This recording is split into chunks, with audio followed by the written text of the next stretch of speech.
ITCC, pansamantalang nanahimik, pero yung dalawang weather systems kaya na lamang naamihan ang Easterlies, magpapatuloy ngayong araw. Mga pag-uulan sa bahagi ng Luzon at sa kalurang bahagi ng Palawan at Visayas, inaasahan. 19W na namamutaan dito sa labas ng ating Philippine Area of Responsibility, bandang Kota Kinabalu, Malaysia, hindi magiging banta sa bansa. Pero asahan ng pag-ulan sa kanluran banda ng Kalayaan Group of Islands at Palawan. Mga pagkulog at pagkidlat sa kulurong bahagi ng Lolo Luzon, nag-iingat.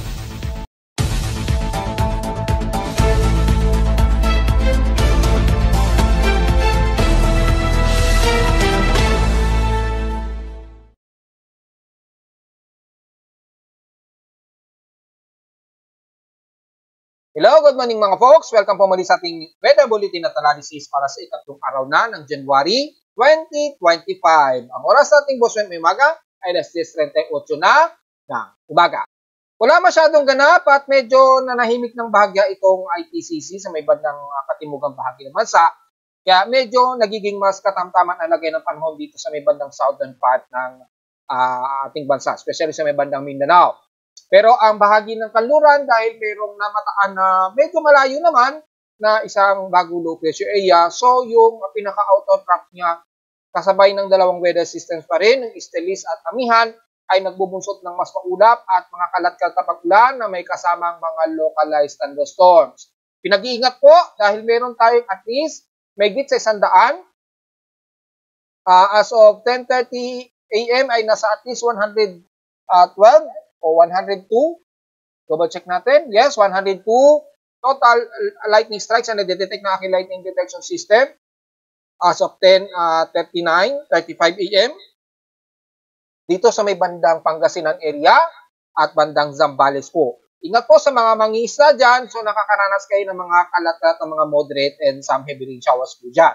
Kabilang din sa may bandang Palawan, malapit sa bandang Puyo, ay nakakaranas din kayo ng mga localized thunderstorms. Ingat po. At dahil madalas ang mga pagkidlat. At kung sisilipin natin yung data, bakit medyo tumataas mula kahapon ay pinakablapit na lightning strike sa amin sa Caloocan, mga 28 km po. So nagkaroon tayo ng medyo malawakang localized thunderstorms kahapon yan sa may bandang Luzon. And the rest malayo naman sa may bandang Metro Manila. So kung sisilipin natin ang pinaka-full data range ay kalimitan dito sa may bandang Zambales at Pangasinan. Puro West Philippines naman ito, pero pinag-iingat pa rin lalo na sa mga mangingisda ngayon na pumapalaot. Lalo na malapit dyan sa may bandang isla. Yan, yung malapit dyan sa may isla na ito, na Scarborough Shoal. So ingat po sa mga mangingisda natin dyan. Inaasahan na medyo masama o masungit ang inyong panahon na may kasamang mga pagtulog at pagkidlat po. So malayo naman sa amin sa Caloocan, mga 151 km ang layo ng range mula dito sa Metro Manila. So hindi man masyado malapitan, pero naasahang mga pag-ulan po dyan. Dahil nga po yung salubungan ng Easterlies natin dyan at yung boundary ng sea line ay nandito. At kasabay ng outer rain trough mula sa isang low pressure area, may malapit dyan sa may bandang Malaysia ay nagdudulot po ng mas malawak pang kaulapan na may dalang mga pag-ulan.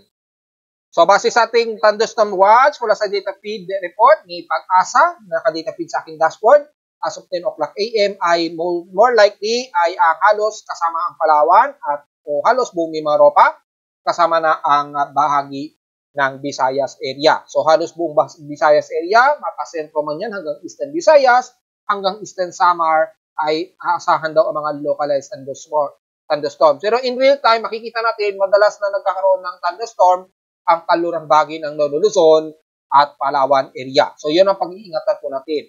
Sa Lolo Luzon naman, bandang Ilocos Norte, within 12 hours daw ang naka-forecast dito. Kasama na ang ilang bahagi ng Cagayan within 12 hours. Dahil nga po sa sustainable pa rin yung ating hanging amihan na nagbubunsod ng napakalamig na temperatura pa rin at mga tuloy-tuloy na mga kalat-kalat na pag-ulan. Sa ating current conditions, overcast pa rin tayo. So stationary na overcast, gloomy, haze at coastal cloudy pa rin umiiral dito sa amin sa Caloocan. So inaasahan sa Metro Manila po yan hapon. At bagamat inulan po tayo kaninang madaling araw, if I'm not mistaken, ay nagkaroon tayo na at least 3 mm ng ulan. So, bunsod lamang yan ng saturation dahil pa rin sa ating dalawang weather systems dito sa Luzon area. Sa lowest temperature na itala, aking weather station, kanina ng 6:36 a.m., nakapagtala kami ng lowest of 24.4 degrees Celsius. Kahapon, nasa 31 degrees Celsius lamang ang pinaka-highest air temperature namin. Kahapon ito ng tanghaling tapat at 12:33 p.m. At sa ating heat index naman, kung pagbabasihan, ay nangunguna o mababa. Bagamat nangunguna at mababa naman ang aming heat index na nasa 39.2 degrees Celsius naman ang aming init pandama. So, considering comfortable yan sa amin sa Caloocan at sa buong Metro Manila. Pero kung tatabi naman natin sa PA16 and past 24 hours, balik na naman sa may pinakamataas na air temperature, ang San Jose, dyan na naman sa may Mindoro, na nasa 34.3 degrees Celsius ang highest temperature sa bansa. Sa lowest temperature naman, sa Baguio, balik sa 17 degrees Celsius, ang pinakamababang temperatura sa kanila, pero mas madalas pa rin ang medyo haze at halos zero visibility, lalo na kapag sa hapon po. So mag-iingat pa rin sa mga bumibiyahe dyan sa Baguio at Benguet. Pagdating naman sa inulan, ang Romblon ang unguna sa may malaki ang total rainfall na 142 mm. So gaya na ating report kapon, mag-iingat pa rin kayo dyan sa bahagi pa rin ng katimugan ng bansa. Dahil tuloy-tuloy pa rin ang mga kalat-kalat na pag-ulan maghapon ha. So mag-ingat po. Bagamat dito sa amin sa Caloocan, 3 mm lamang ang naging total rainfall namin. Depende kung madadagdagan yan kung magtutuloy-tuloy po ang mga pag-ulan. So, ito na yung unang ulan namin ngayong January 2025, total of 3 mm. At sa humidity natin, almost mataas, na nasa 79% rather, ang aming concentration. Bumaba lamang ito ng 6% since last hour. So, halos kaninang 6 a.m., nasa 94% ito. Very high humidity kapag kagabi, madaling araw, since umulan din naman kasi. Mataas-taas ang ating atmospheric pressure, nasa 1,010 hectopascals, and steady ito since last hour. Sa high tide and low tide status, minimum low pa din po tayo. So, mga mahigit sa 13 hours pa po para mag-maximum high tide. Mamayang 11:57 pa ng mamayang gabi.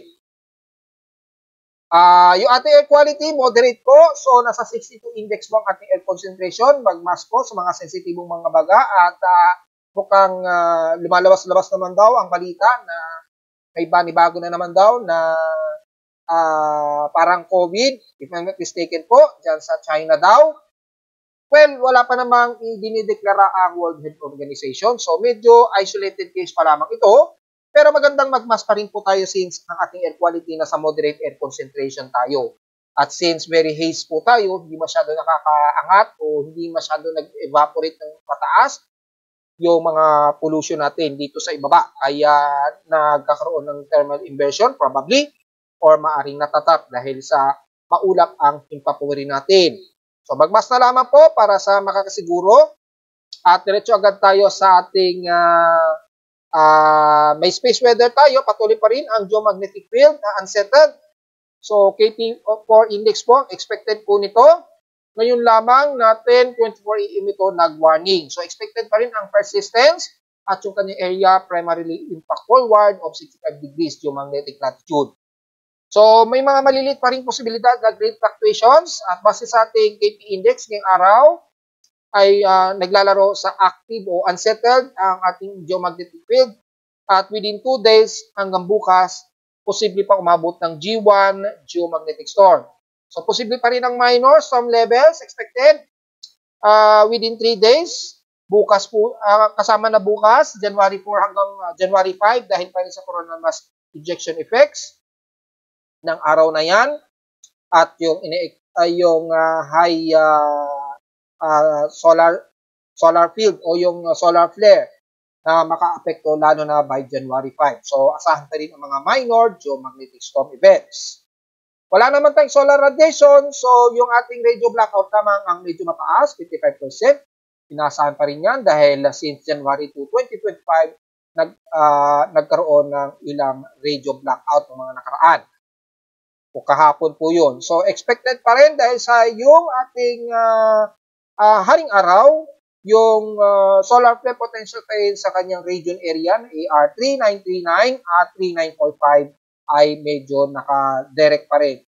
Medyo unti-unti nang lumilihis pero medyo yung scattered ng kanyang solar flare maabot pa rin sa pinaka-surface ng Earth.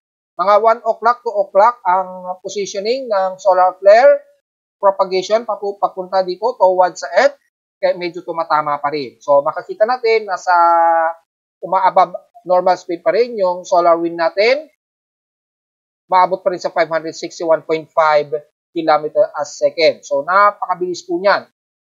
Yung ating solar sunspot number, nasa 173, medyo mataas-taas pa rin. Yan, wala pa rin tayo yung latest update para sa sunspots. Under monitoring o under maintenance pa rin siguro. Pero sa ating nowcast KP index, mapapansin natin ang patuloy na naglalaro sa 3.33 yung ating forecast. Hanggang bukas pa na 4. Then, magkakaroon ng possible na active. Unsettled to active. Yan, mga naglalaro sa 3 to 4 KP index. Yung geomagnetic storm events. Hanggang A5 na yan. Hanggang A6 pa nga, oh. So, makikita natin, maabot rin sa hanggang unsettled yung forecast. So, at least may idea na kayo. Asahan natin na medyo distorting ang ating magnetosphere. Ayan. Ngayon, medyo magaan-gaan lamang, hindi gaya kahapon. Medyo mabigat pa yung impact ng solar wind sa ating magnetosphere. Kaya medyo distorting kahapon. Ngayon, medyo magaan-gaan ng konti. So, sa mga nasa outer space at yung mga satellite, medyo nakakahinga ng konti. Bahagya-bahagya lamang nagkakaroon ng fluctuate error sa mga global positioning system. So, take note na lamang po sa mga gumagamit. Ionospheric range ay apektado pa rin ng ilang bahagi sa may bandang Mindanao area at dyan, lalo na sa may bandang Southern Hemisphere. Along, malapit sa may bandang New Zealand, mataas po yung TEC range dyan. At kung titingnan natin sa derived vertical TEC, apektado po ang bandang Southern Hemisphere, lalo na sa may bandang Australia. So, expected pa rin ang Northern Lights sa ating hemispherical auroral map. Yan, courtesy of NOAA pa rin, ay nakataas pa rin yung maliwanag na probability ng aurora wave. Umaabot pa rin at least more than 50 to 60%. Yung to 70% yung pinaka-auroral northern lights ng Northern Hemisphere. O North Pole. Sa may South Pole naman, at least mga hanggang 50% at least, umaabot yung kanyang hemispherical auroral map. So makikita pa rin yan at makikita na mga kababayan natin kung nakatira sila sa North Pole or South Pole. Hanggang kailan matatagal yan? Base sa ating propagation ng plasma density at radial velocity, makikita natin hanggang within 2 days pa. At posible pang mag-extend yan hanggang January 6, 2025 po. Medyo magkakaroon ng mataas na plasma density between January 4 and January 5. Kasi nga yung propagation ng solar wind medyo tatama sa Earth. Yung portion niya medyo tatama ng konti. Hindi man 100% direkta dahil nasa 1 o'clock position yung burst. So, hindi naman 100% direkta pero yung scattering ng solar flare umaabot pa rin sa atin sa Earth. So, nakakaroon ng fluctuation dito between January 4 and January 5. So, may idea na tayo. So, despite yan, ay wala naman tayong mataas na D-radiant absorption. Kaya magkakaroon tayo ng 40 to 80 meter high frequency weak conditions sa umaga at sa gabi naman within 10 meters to 12 meters po. Magkakaroon tayo ng medyo poor radio o high frequency radio condition. Lalo na sa gumagamit ng two-way radio sa mga bundok. Magkakaroon ng medyo noisy yung kanyang radio reception. Sa ating almanak, sumikat ang haring araw kaninang 6:22 AM, nirasang lulubog ito mamayang 5:39 PM. At sa ating waxing crescent na po, naliwanag ng 12% illuminated na po. Kasi sikat lamang nitong 9:08 AM. So, nasa elevation of 23 degrees pa lamang. Kaka-moonrise pa lamang. So, makamamayang hapon, or kung sa palagay ninyo hindi masyado maliwanag yung buwan, yung paligid ninyo sa tinisikat ng araw, medyo matatanaw nyo pa yan. Kapag medyo bluish yung skies, hindi masyado sobrang bright, nakikita yan, yung ating buwan na nasa at least 12% illuminated na po. kaka-moonrise lamang nitong 9:08 AM at mamayang 8:56 PM naman ito lulubog. At sa ating local weather outlook para ngayong Biyernes, unang Biyernes at magiging unang Sabado ng January 2024, nasa magiging maulap pa rin o halos stationary gaya kahapon na wala lamang pansamantala ang Intertropical Convergence Zone. Bukas sa Sabado, magiging maulap din ang ating himpapurin, halos kapareho ngayong araw. Pataas ang tsansa ng pag-ulan ngayong araw, 100% daw, especially dyan sa may bandang kalurang bahagi ng Northern Luzon at bandang Palawan lalo na. At dyan sa may bandang ilang bahagi ng Southern Visayas at Southern Luzon, mga kalat-kalat din ang pag-ulan. Ganon din bukas ng Biyernes, na naglalaro sa 87 to 90% chance of rain. As the lowest temperature expected, naglalaro 26 to 29 degrees Celsius. The lowest temperature expected ay nasa 24 degrees Celsius. So, sa buong linggong ito hanggang next week na po, sa ating BC short-term weather forecast ay naglalaro sa at least mga overcast, partly cloudy ang madalas na iilan. So, mas madalas magiging maulap ang ating papurin hanggang this coming weekdays po. Mga kalat-kalat o tsansa ng mga pag-ulan, medyo naglalaro po sa at least 30 to 40% chances. And the rest, mga naglalaro sa 10% to 20% until next Saturday na po yan. So, diretso agad tayo sa ating ginagamit na satellite imagery mula sa ating Himawari 8 satellite imagery data feed courtesy ng Japan Meteorological Agency. Makikita po yung ating sea line boundary. Ayan. Napakalawak pa rin, pero kitang-kita yung pinaka-boundary ng sea line. Ayan.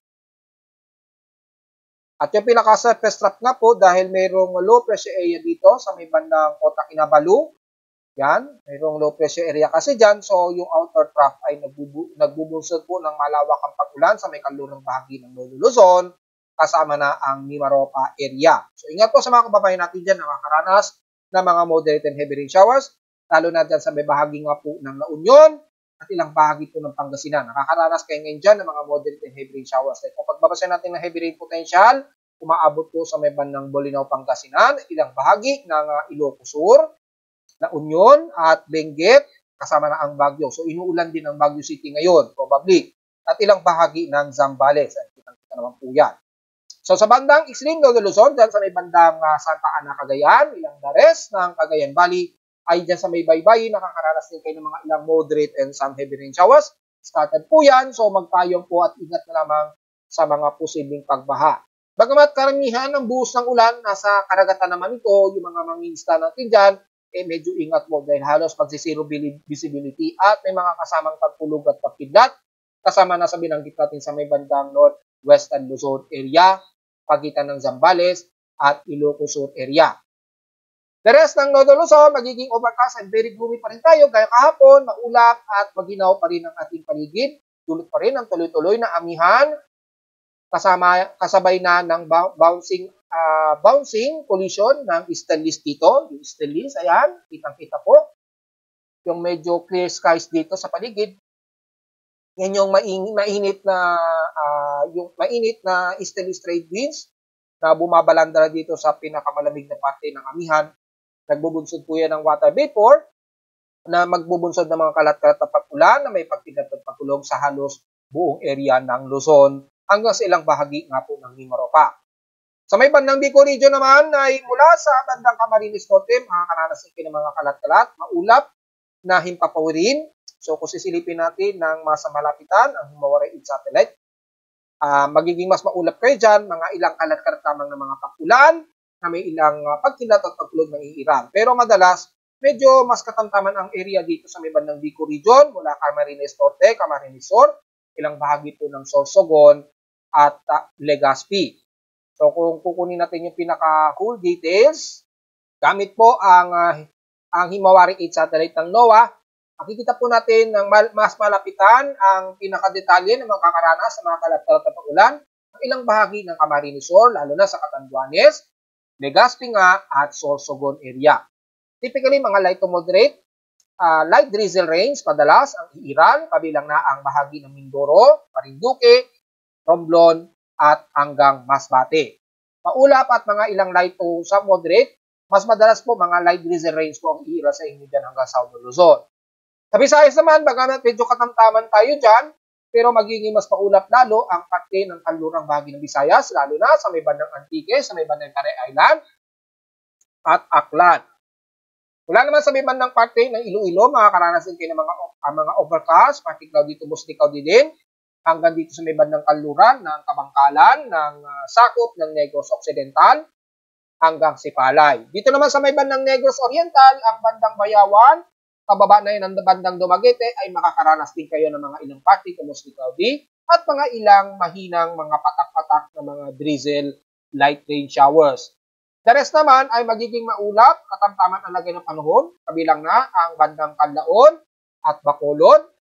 Pero asahan pa rin ang mga isolated rain shower sa hapon o sa gabi o madaling araw. Kapag nagkaroon na ng mataas na highly saturation, bunsod pa rin ng easterlies na sumasalubong sa malamig na hangin sa may kanluran. So kabilang na ang bandang sentral ng Visayas sa Cebu, nakataas din ang localized thunderstorms advisory dyan. Bagamat medyo katamtaman kasama na ang Bohol hanggang Siquijor, ay magiging maulap at mga ilang light drizzle rains din ang nakaforecast sa inyo. Sa may silangan naman ng bahagi ng Samar region, lalo na sa Northern Samar, magiging maulap din kayo dyan at mga ilang kalat-kalat din ng mga mahihinang pag-ulan na panandalian lamang, medyo pabugso-bugso lamang ang mga light drizzle rains. Pero madalas magiging maaraw sa inyo dyan, mga moderate ang inyong panahon. Sa mga manakanakang partly cloudy and some mostly cloudy ang iiral, pababa na yan dyan sa may bandang Dolores hanggang Borongan, Eastern Samar. The rest, papasok ng bandang Kanluran ng Katbalogan hanggang Tacloban, ng Leyte na po yan, Biliran, pababa na yan ng buong Baybay City sa Leyte hanggang Southern Leyte. Bagamat katamtaman kayo dyan, medyo mas maaraw kayo dyan, nakataas din ang forecast ng mga kalat-kalat at posibleng mga light to some moderate rain showers ang iiral. Sa may Mindanao naman, bagamat medyo katamtaman ang bandang Surigao region, magiging partly to mostly cloudy din ng iiral and the rest ng Northern Mindanao between Agusan del Norte, Misamis Oriental hanggang Lanao del Norte na po yan. Pero pagbaba ng bandang Surigao del Sur, Agusan del Sur, kasama na ang bandang Davao de Oro, unti-unti mas nagiging maulap kayo dyan, partly to mostly cloudy, at mas magiging maulap ang halos katimugang parte ng Davao region ng Davao de Oro, Davao Oriental, Davao del Norte, hanggang Davao Occidental na po yan. Asahan ng mga ilang light drizzle rains and some moderate rain showers, kabilang na ang City of Davao. Anytime ngayong maghapon, so magdala po ng payong dahil minsan lumalakas-lakas ang buhos ng ulan ninyo, especially dyan sa may bandang Davao Occidental at Davao del Sur. So ingat na naman kung bigla ang nagkaroon ng mga moderate and some heavy rain showers, na hindi naman nagtatagal ng mahigit isang oras. Dahil sa Sorsogon area, bagamat katamtaman, partly kumusikaw din ng iiral at may mga manakanakang mga light drizzle rains ng iiral mula dyan sa may bandang South Cotabato, Sultan Kudarat, mataas na yun ang bandang Maguindanao del Norte. Mula naman sa may bandang Lanao del Norte, papasok ng Zamboanga Peninsula. Nakakaranas din kayo ng mas maulap na himpapurin, mga ilang pagkilat at pagkulog. Dahil dyan sa area na yan ay mas concentrated po yung pinaka-surface trap, especially dyan sa may bandang Zamboanga del Norte at Zamboanga Sibugay. Mga ilang light to drizzle rains din, partly tumusikaw din ang iira sa inyo dyan, kasama na ang ilang area ng Zamboanga City, Basilan at Tulo-Sulo. So asahan din ninyo mga kalat-kalat na pag-ulan na may ilang pagkilat at pagkulog. So generally, dito sa may bandang Katimugan, bahagi ng Visayas at Mindanao, especially sa may bandang southeastern part, medyo nagiging katamtaman ang lagay ng panahon ninyo sa inyo dyan.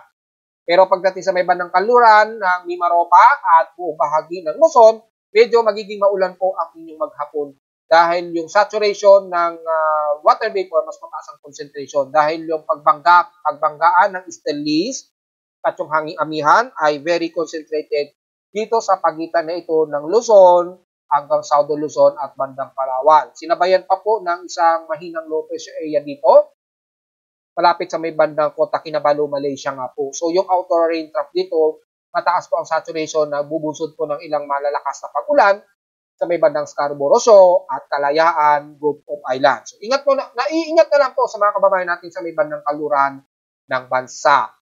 Bagamat itong C90W, base sa ating computer-generated tropical cyclone sector, di masyado maka-apekto sa bansa, mga ilan lamang na mga kalat na pag-ulan ang magbubunsod ng maulang bahagi dito sa may bandang Palawan, at umaabot ang area ng kanluran bahagi ng Lolo Luzon nga po. Dahil ang kilos naman itong C90W ay medyo pa west-northwestward ang kilos niya, papunta sa may boundary po ng Vietnam pa rin, ay yung outer trough niya medyo malawak po kasi nagpapaulan ngayon sa halos buong Sabah, Malaysia at ilang bahagi nga po ng Kalayaan Group of Islands. So hindi masyado apektado ang buong Pilipinas dito, bandang kanto lamang at malayo ito sa boundary ng ating Philippine Area of Responsibility. So wala tayong masyado magiging komento sa lagay ng low pressure area na ito. Since pasok sa West Pacific Basin, maaaring yan ang kauna-unahang invest na naobserbahan sa West Pacific Basin natin dito sa Southeast Asia. Pero hindi yan makukonsider at maliit pa ang tsansa na maging isang ganap na bagyo ito dahil yung sasalubungin nito o kasalubong na niya ang umiirad dyan na malamig na simoy ng hangin dulot na po ng northeast monsoon o yung amihan natin. So, hindi niya kakayaning magkaroon ng upward low at highly concentrated na circulatory system o yung circulation system para maging isang ganap na bagyo. So, yun lamang. At yung dalawang systems na to na easterlies, yan yung easterlies lamang ang magiging problema natin at yung salubungan nga po ng ating hangin-amihan na magbubunsod dito ng mga madalas na pag-ulan sa bahagi nga po ng Luzon area at Southern Luzon area. Yun lamang ang magiging problema natin mga folks. Kung pagbabasa naman natin ang Tropical Cyclone Assessment Monitoring kung maaaring may kasunod kay 90W, well, wala naman masyado, bagamat may mga anomaly na nabubuo sa southeast pa rin ng Mindanao. Ayan, yung shallow trough na yan, na patuloy na magbubunsod yan ng mga ilang kalat-kalat na pag-ulan. Since yung mainit na temperatura nandito o yung pinakapagitan ng intertropical convergence zone, halos na sa equatorial zone o equatorial zone. So, yung area na to, pagitan ng bandang Southern Mindanao, magbubunsod pa rin yan ng ilang bumababang atmospheric pressure dyan at nagbubunsod po ng mga ilang surface trough sa mga susunod na araw. Kapag ganun po nangyari, inaasahan po magkakaroon pa rin ng tuloy-tuloy na pag-ulan ang bahagi ng Mindanao sa mga susunod na araw. Sa ngayon, medyo nanahimik lang ang IPCC ng bahagya. So yung surface trough dito hindi masyado nakakapag-highly concentrated. Pero anytime, magre-regenerate yan. Dahil yung anomaly rito, mataas pa rin, at least naglalaro 30% ang probability of possible tropical cyclone prediction development. Wala sa ating anomaly, ganun din, naglalaro sa 30% ang pinaka-central dito. So, medyo mababa ang atmospheric pressure dyan. Mga 1,008 hectopascal siguro. Huwag lang bumaba ng mga below 1,005 hectopascals. So, naglalaro sa at least 30 to 40% in the next 24 hours. Pero walang significant na magiging isang ganap na bagyo yan hanggang sa ito'y makatawid. O maaring maglaro lamang siya dito sa may bandang Davao region. So, expected sa mga susunod na araw pa rin ay magkakaroon pa rin kayo ng mga pag-ulan dyan. Pagka nagkaroon na naman ng strength development yung intertropical convergence zone dyan. Ngayong araw, medyo nanahimik yung IPCC. Sa mean sea level pressure, kung magbabasahin natin, ayun naglalaro sa 1,008 hectopascals ang area nito ng bandang Indonesian Peninsula. Kaya medyo troughy ang conditions ninyo dyan sa may bandang Southern Mindanao area. So, patuloy pa rin yan hanggang sa susunod na buwan na siguro yan ng February. Ganyan ang medyo mararanasan ninyo, so tuloy-tuloy pa rin ang mga inaasahang kalat-kalat na pag-ulan. Medyo kakalma lang ng bahagya dahil ngayong araw nga po na nahimik ng bahagya ang intertropical convergence zone. Wala naman sa mga computer models, wala naman tayong nakikitaan pa rin dito. Tuloy-tuloy pa rin ang daloy ng mga tropical waves dito. Bunsod pa rin ng intertropical convergence zone embedded. At yung shear line pa rin natin, magpapatuloy yan sa mga susunod na araw. Hanggang January 6 to January 8, 2024 na po yan. Tuloy-tuloy pa rin yung ating shear line sa may bandang Luzon area pa rin. So tuloy-tuloy pa rin magiging gloomy at haze ang lagay ng panahon kasama na ang Metro Manila and the rest ng Nodo Luzon hanggang sa susunod po na linggo na yan. Hanggang January 8 o January 9, 2024 na po yan. Ganon din kay CMWF, ganon din, tuloy-tuloy. At dito nakikitang nagre-regenerate yung IPCC at yung shear line, tuloy-tuloy pa rin. So habang tuloy-tuloy po yung ganitong lagay ng panahon, asahan natin, dumadami po yung nagkakasipon ngayon ha. Magmask po tayo at yung mga allergies, dadalas yan dahil sa tuloy-tuloy na pagtaglamig pa rin sa atin sa Luzon area. Kay Nabjen naman, ganun din. Ito, malaki ang concentration ng shear line, no?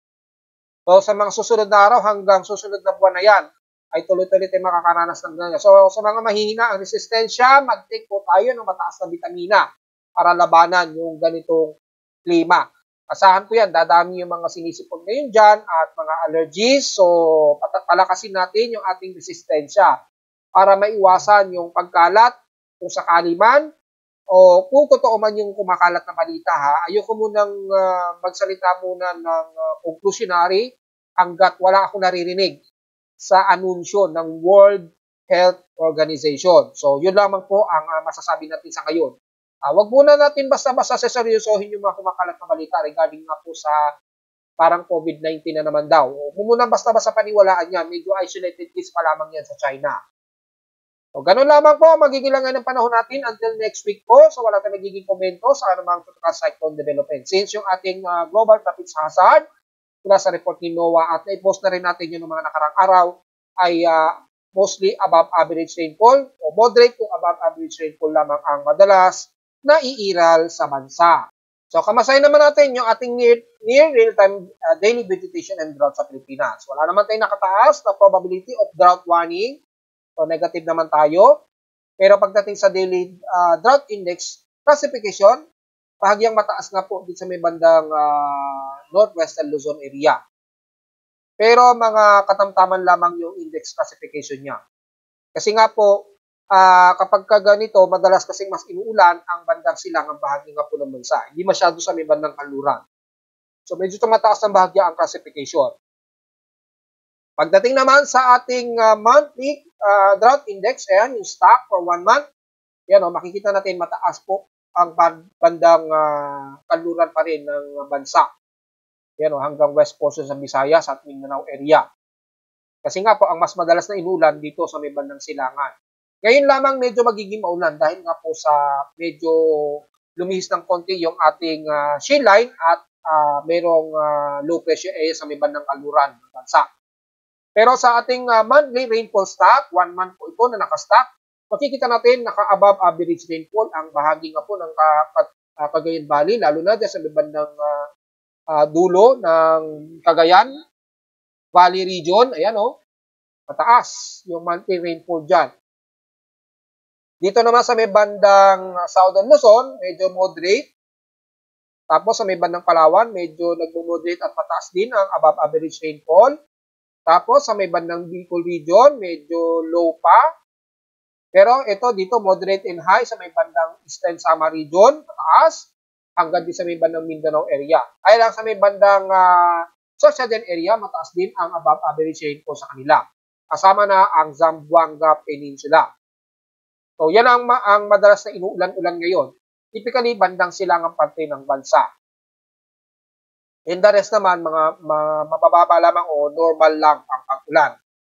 Kaya kung pagbabasahin ninyo yung daily rainfall since January 1, 2025, makikita ninyo, puro silangan ang makikita natin na madalas na inuulan o mataas ang concentrated na average rainfall.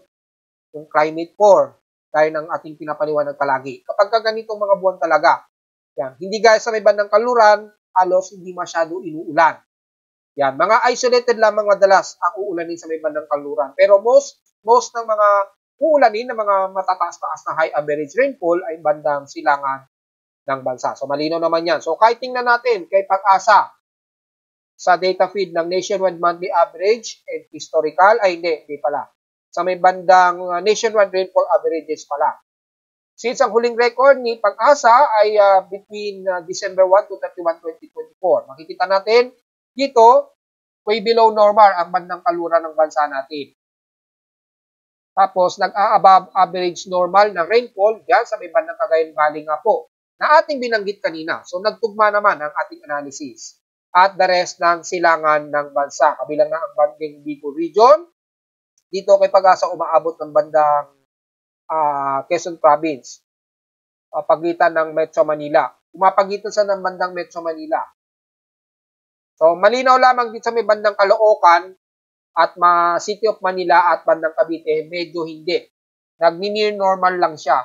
Pero yung mga dito, bandang Quezon City, yan, hanggang Rizal, Quezon Province, Camarines Norte, ilang bahagi ng Legazpi, yan, Sorsogon, nag-above normal po ang pag-ulan. kasama na ang bandang Eastern Samar Region. Then, Manakanaka o merong mga malalakas din na pagulan sa may bandang Palawan.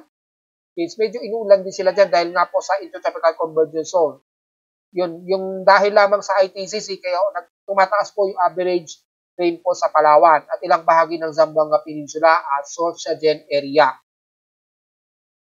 Well, dito naman, the rest ng bandang northeastern ng Mindanao ay medyo near normal lamang ang pag-ulan.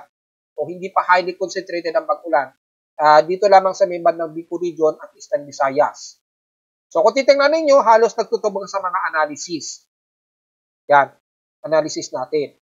So yun lang po, pinaka-comparison. Pero makikita natin yung climate profile na makikita natin talaga na mas inuulan o east portions ng bansa compared sa western portions ng bansa. At least malinaw naman yan mga folks. Kitang-kita naman kahit sa official actual rainfall data ni Pag-asa. So, Lindol, well, katakataka, napakatahimik po ng seismic activity. Wala ako na-detect mula sa aking seismometer dito sa Caloocan. May mga ilang mahihina lamang na mga pagginig since 4 a.m. Ano? So, diretso agad tayo sa pinaka-short period ng mga seismograms ni Pag-asa, ni PBOS, sorry. Kung titingnan natin ay mula kanina madaling araw ay may mga minor earthquakes kagad na na-detect pero wala namang naitalang magnitude 4 plus ngayong January 2024 so far at ngayong araw. So marami-rami na kagad na mga pagyanig ngayong January 2025 Yan At papapansin natin, yanigin talaga ang bandang Surigao Region sa may bandang Silangang Baybayin. Pero again, pinapaalalahanan natin sa mga taga-Eastern Samar, especially sa mga bandang Sulat at San Julian, ay medyo tuloy-tuloy pa rin ang mga medyo cluster o medyo intermittent ng mga pagyanig dyan medyo bantay-bantayin nyo po. At dito naman sa may bandang Ilocos Sur, medyo bantayin pa rin natin dahil meron pa rin mga tuloy-tuloy na mga ilang pagyayanig pa rin dyan sa may bandang Kalura ng Bigan, Ilocos Sur.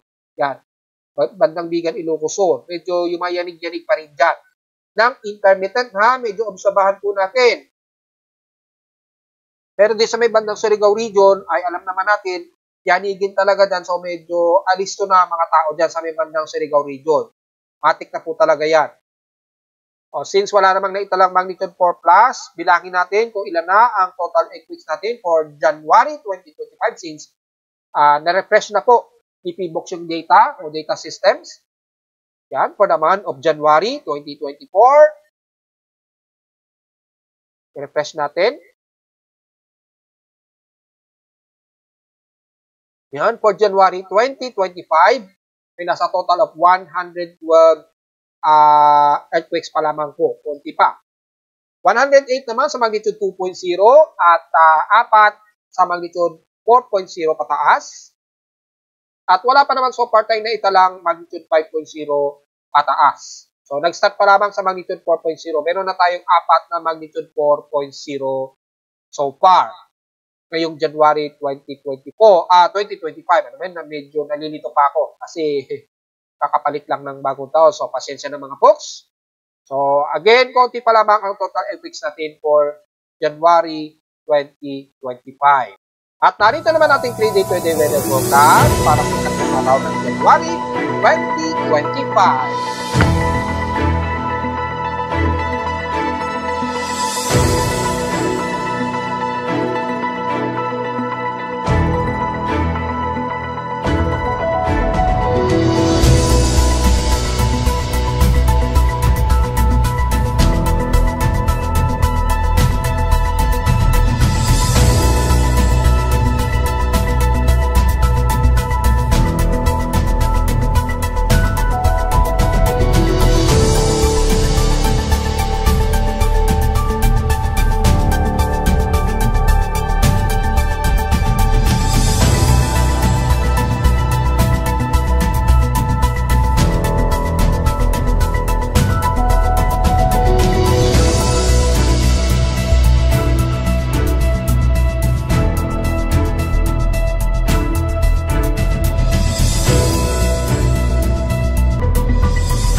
ito na lang po ating daily weather bulletin analysis para sa araw o ikatlong araw ng January 2025. Huwag po kalimutan na mag-like, share, subscribe po sa ating YouTube channel. Visit lamang anytime sa ating website at www.timoweather.com para sa mga pagdetalye ng gusto malaman na hindi natin isama ngayong umaga sa ating report.